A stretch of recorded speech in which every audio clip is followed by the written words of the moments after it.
c'est l'hiver. Le moment où on rêve un peu tous de s'évader, que ce soit pour des vacances, un week-end prolongé, ou même juste pour une longue journée de travail loin de la maison. Et juste avant de claquer la porte, il y a toujours ce dilemme, ce casse-tête. Qu'est-ce qu'on fait avec le chauffage? Est-ce qu'on l'éteint complètement pour être sûr de ne rien dépenser? Ou est-ce qu'on le baisse simplement, avec cette petite crainte de chauffer une maison vide? C'est vraiment le grand écart entre la raison économique et la peur de retrouver une maison glaciale ou pire, endommagée. Aujourd'hui, on va décortiquer un document qui promet de résoudre ça. Il s'intitule Conserver, protéger, protocole de chauffage en cas d'absence. Notre mission, en extraire la meilleure stratégie pour partir l'esprit vraiment tranquille. Atteindre cette fameuse sérénité dont parle la source. Oui, et c'est une question cruciale. Vraiment. Parce que les enjeux, ils dépassent de loin le simple confort ou la facture à la fin du mois. On parle de la protection de son logement, et pour ne pas faire durer le suspense, la conclusion du document elle est formelle. En hiver, il faut toujours baisser la température, mais ne jamais, au grand jamais, couper complètement le chauffage. D'accord, alors déballons ça. C'est une règle absolue donc. Pourtant, l'instinct, lui, il nous crie de tout couper. Zéro consommation, zéro dépense. La logique semble implacable. Pourquoi c'est une si mauvaise idée? Le risque est si fréquent que ça? Le risque est loin, très loin d'être théorique. C'est même le cœur du problème, le gel. Sans un minimum de chaleur, une maison peut facilement descendre sous les 0 degrés, surtout la nuit ou pendant une vague de froid. Ah oui. Et à ce moment-là, l'eau dans les tuyaux, dans les radiateurs, elle gèle. Et l'eau qui gèle, elle se dilate, avec une force immense. Et là, ça casse. Ça casse tout. J'ai vu des cas concrets, où cette erreur a coûté une fortune. Un client était parti 3 semaines en janvier, il avait tout coupé pour, disait-il, bien faire. Il est revenu, son plancher était complètement inondé. Oh là là, La facture de réparation a dépassé les 15 000 euros. 15 000 euros. Voilà. Ça met un peu en perspective les quelques dizaines d'euros d'économies qu'il espérait faire. L'image est saisissante. Forcément, 15 000 euros, ça change radicalement le calcul. On parle donc de canalisation qui éclate, de dégâts des eaux, et j'imagine aussi d'humidité, de moisissures qui s'installent après. Exactement. C'est pour éviter ce scénario catastrophe que la source introduit un concept clé, le mode hors-gel. C'est une température plancher, un vrai filet de sécurité. Donc, la vraie question, ce n'est pas allumé ou éteint.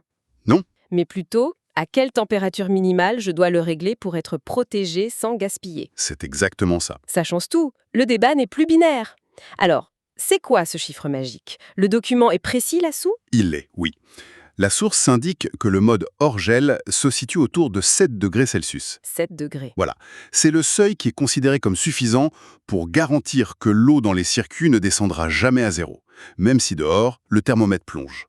C'est une sorte d'assurance minimale en fait. 7 degrés, c'est noté, mais j'ai vu que le document module un peu cette recommandation. On ne gère pas un week-end de 48 heures comme on gère 2 semaines de vacances. Comment est-ce qu'on ajuste le curseur? C'est là que la stratégie s'affine, oui. Pour une absence courte, une journée de travail, un week-end, descendre à 7 degrés n'en serait pas. Ce serait contre-productif. Pourquoi? Parce que l'énergie qu'il faudrait pour remonter la température de 7 à 20 degrés au retour serait considérable. Pour ces cas-là, la source recommande simplement de baisser de quelques degrés, passer de 20 à, disons, 16 ou 17 degrés. C'est un geste simple qui génère déjà des économies substantielles. D'accord, ça c'est pour les absences courtes. Mais pour les longues, une semaine ou plus, là on passe à ces fameux 7 degrés C. Ça me semble quand même extrêmement bas. Est-ce qu'il n'y a pas un risque pour autre chose que les tuyaux? Je pense aux meubles, aux plantes, ou même au choc d'humidité quand on doit remonter la température de plus de 10 degrés d'un coup. Est-ce que la source aborde ça? C'est une excellente question, parce qu'elle touche aux limites de la simple protection antigel. Le document se concentre principalement sur la sécurité des canalisations, c'est vrai. Pour les plantes, évidemment, c'est une température critique. Pour les meubles en bois, une température très basse mais stable est moins dommageable qu'un yo-yo thermique.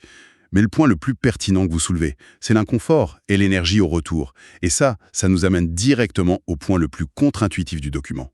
Le paradoxe de la surconsommation, je parie. Exactement. L'idée qu'éteindre complètement son chauffage pourrait, au final, coûter plus cher.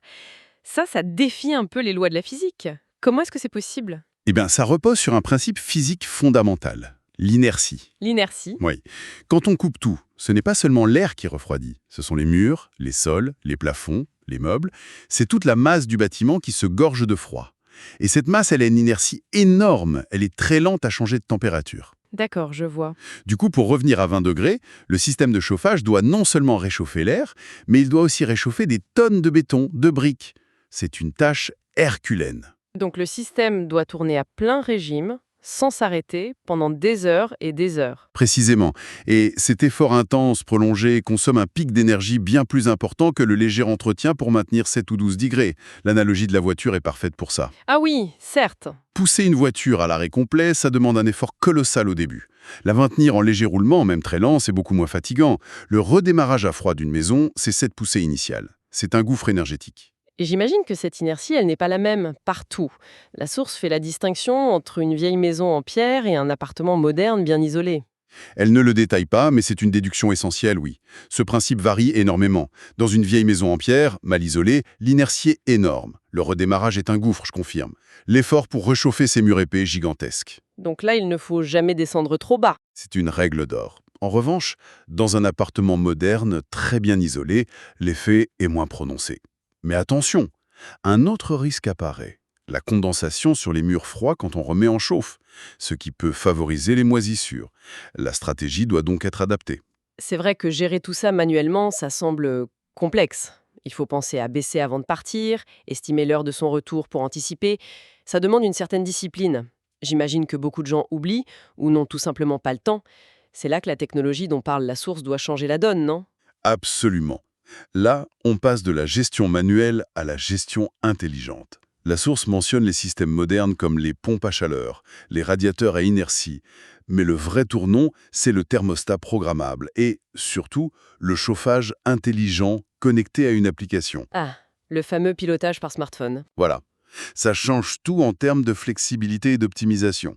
Un départ imprévu, on peut baisser le chauffage à distance. Fini le gaspillage. Mais est-ce que ces systèmes sont vraiment intelligents ou est-ce que c'est juste une télécommande un peu améliorée? Est-ce que la source dit si, après quelques semaines, le thermostat devient plus efficace, s'il anticipe nos habitudes ou la météo? C'est le point clé. Le document évoque bien cette intelligence.